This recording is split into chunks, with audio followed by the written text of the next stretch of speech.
ಇನ್ನೇನು ಕೆಲವೇ ದಿನಗಳಲ್ಲಿ ಬಿಗ್ ಬಾಸ್ ಕನ್ನಡ 13 ಸೀಸನ್ನು ಶುರು ಆಗ್ತಾ ಇದೆ.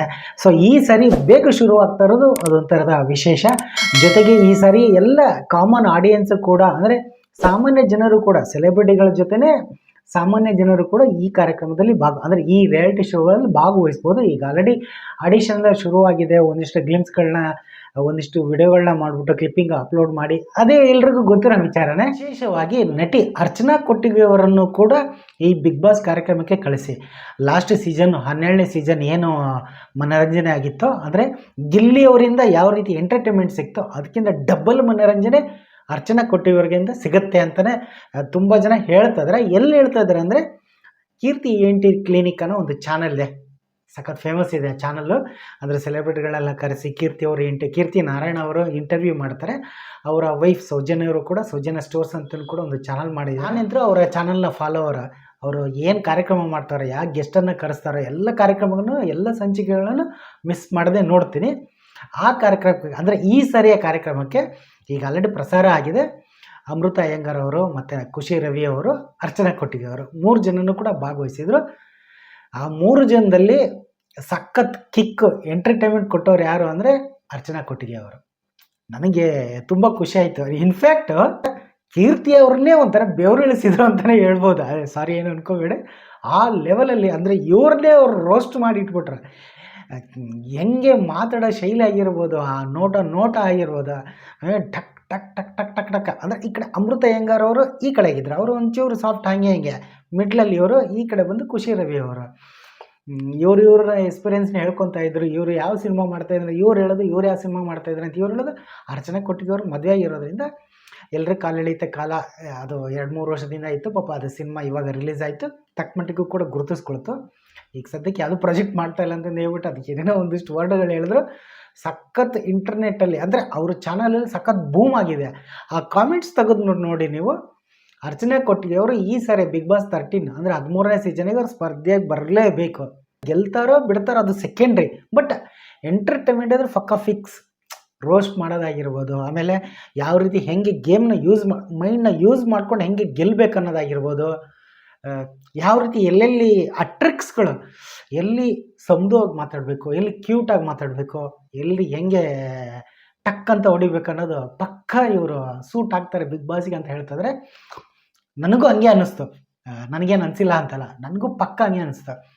ಇನ್ಫ್ಯಾಕ್ಟ್ ಅಂದರೆ ಖುಷಿ ರವಿ ಅವ್ರನ್ನ ನಾನು ಆಲ್ರೆಡಿ ನೋಡಿದ್ದೆ, ಅದು ಕೀರ್ತಿ ENT ಕ್ಲಿನಿಕ್ ಚಾನಲಲ್ಲಿ. ಸೊ ಹೀಗಾಗಿ ಓಕೆ, ಹೆಂಗಿರ್ಬೋದು ಏನಂತ ಒಂದು ಕುತೂಹಲ ಆಯಿತು. ಇವ್ರು 3 ಜನ ಕಾಂಬಿನೇಷನ್, ಅಂದರೆ 3 ಜನ ಜಡೆಯವ್ರನ್ನ ಸೇರಿಸ್ಬಿಟ್ಟು ನಾನು ಕೂರಿಸಿದ್ದೀನಿ ಅಂತ ಹೇಳ್ಬಿಟ್ಟು ಅವರೊಂದು ಟಕ್ಕರ್ ಕೊಡೋದು, ಅವ್ರಿಗೆ ಇವರು ಟಕ್ಕರ್ ಕೊಡೋದು ಸಖತ್ ಎಂಟರ್ಟೈನ್ಮೆಂಟ್ ಆಗಿದೆ. ಸೊ ನನಗೂ ಅನ್ನಿಸ್ತು, ಆದರೆ ನಾನು ಕ್ವಶನ್ ಮಾರ್ಕ್ ಇಟ್ಟು ಹೇಳ್ತಾ ಇಲ್ಲ, ನನಗೂ ಅನ್ನಿಸ್ತು ಅರ್ಚನಾ ಕೊಟ್ಟಿಗೆ ಅವರು ಏನಾದರೂ ಈ ಸಾರಿ ಬಿಗ್ ಬಾಸ್ ಕಾರ್ಯಕ್ರಮಕ್ಕೆ ಬಂದರೆ ಒಂದು ಫುಲ್ ಎಂಟರ್ಟೈನ್ಮೆಂಟ್, ಅವರೇ ಗೆಲ್ಲಬೇಕು ಅನ್ನೋದು ಕೂಡ ಒಂದು ಆಸೆ. ಅಂದರೆ ಮಹಿಳಾ ಸ್ಪರ್ಧಿಗಳು ಮೇ ಬಿ ಶ್ರುತಿ ಅವರಾದಮೇಲೆ ಯಾರೂ ಗೆದ್ದಿಲ್ಲ. ಸೊ ಅವರು ಕೂಡ ಗೆಲ್ಲಿ ಅಲ್ವಾ, ಒಂದು ಒಳ್ಳೆ ಎಂಟರ್ಟೈನ್ಮೆಂಟ್ ಆಗಲಿ ಅಂತಲೂ ಕೂಡ ನಾನು ಎಲ್ಲರ ಪರವಾಗಿ ನಾನು ಕೂಡ ನೋಡಬೇಕು. ಅದು ಏನಾಗುತ್ತೋ ನಾನು ಕೂಡ ಹಾರೈಸ್ತಾ ಇದ್ದೀನಿ, ಆಶಿಸ್ತಾ ಇದ್ದೀನಿ.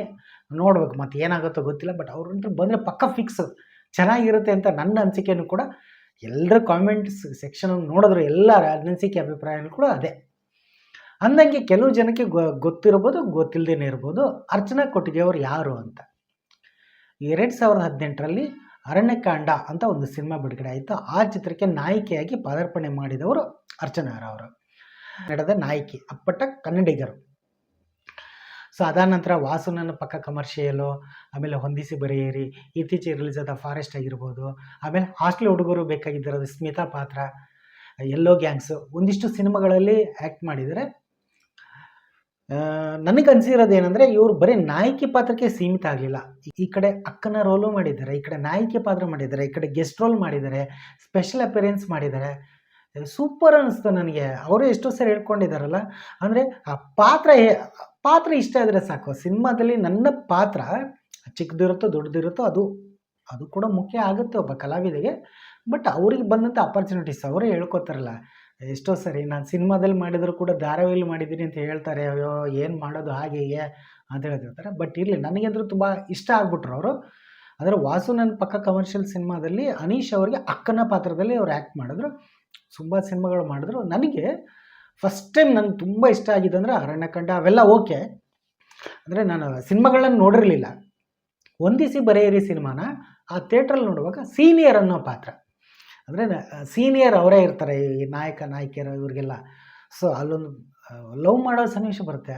ನನಗೆ ಅವ್ರು ಎಂಟ್ರಿ ಕೊಟ್ಟಾಗ ಅರ್ಚನಾ ಅವರಲ್ವಾ ಅಂತೇಳ್ಬಿಟ್ಟು ತುಂಬ ಇಂಪ್ರೆಸ್ ಆಗಿದೆ. ಇದು ನೋಡಿ, ನಾನು ಇವಾಗ ಹೇಳ್ತಾ ಇದ್ದೀನಿ ಏನೋ ಮೆಚ್ಚಿಸೋಕೆ ಅಂತ ಹೇಳ್ತಾ ಇಲ್ಲ, ನಾನು ನನ್ನ ಸೋಷಿಯಲ್ ಮೀಡ್ಯಾದಲ್ಲೂ ಕೂಡ ಬರೆದು ಹಾಕ್ಕೊಂಡಿದ್ದೀನಿ ಅದ್ರ ಬಗ್ಗೆ. ತುಂಬ ಇಷ್ಟ ಆಗ್ಬಿಟ್ರು ಅವರು. ಇಷ್ಟು ಚೆನ್ನಾಗಿದಾರಲ್ಲ ಸೀನಿಯರ್ ಅನ್ನೋ ಪಾತ್ರ, ತುಂಬ ಸೂಪರ್ ಆಗಿದಾರಲ್ಲ ಅನ್ನಿಸ್ತು. ಆಮೇಲೆ ಎಲ್ಲೋ ಗ್ಯಾಂಗ್ಸು ಒಂದಿಷ್ಟು ಸಿನಿಮಾಗಳು ಬಂದು, ಬಟ್ ಅವ್ರಿಗೊಂದು ನೇಮು ಫೇಮು ಒಂದು ಚೂರು ಜನಪ್ರಿಯತೆ ತಂದುಕೊಟ್ಟೆ ಸಿನಿಮಾ ಅಂದರೆ ಹಾಸ್ಟೆಲ್ ಹುಡುಗರು ಬೇಕಾಗಿದೆ ಸ್ಮಿತಾ ಅನ್ನೋ ಪಾತ್ರ. ಅಂದ್ರೆ ಹಾಸ್ಟೆಲ್ ಹುಡುಗರು ಹಿಟ್ಟಾಗಿರೋದು ಆ ಸ್ಮಿತಾ ಅನ್ನೋ ಪಾತ್ರ. ಇಡೀ ಸಿನಿಮಾನೇ ತುಂಬ ಚೆನ್ನಾಗಿತ್ತು ಬಿಡಿ, ಬ್ಲಾಕ್ ಬಸ್ಟರ್ ಹಿಟ್ ಆಗೋಯ್ತು ಆವತ್ತಿನ ಒಂದು ಕಾಲಘಟ್ಟದಲ್ಲಿ. ಅದ ನಂತರ ಅವರು ಕೂಡ ಸಿನಿಮಾಗಳನ್ನ ಮಾಡ್ತಾ ಬಂದರು.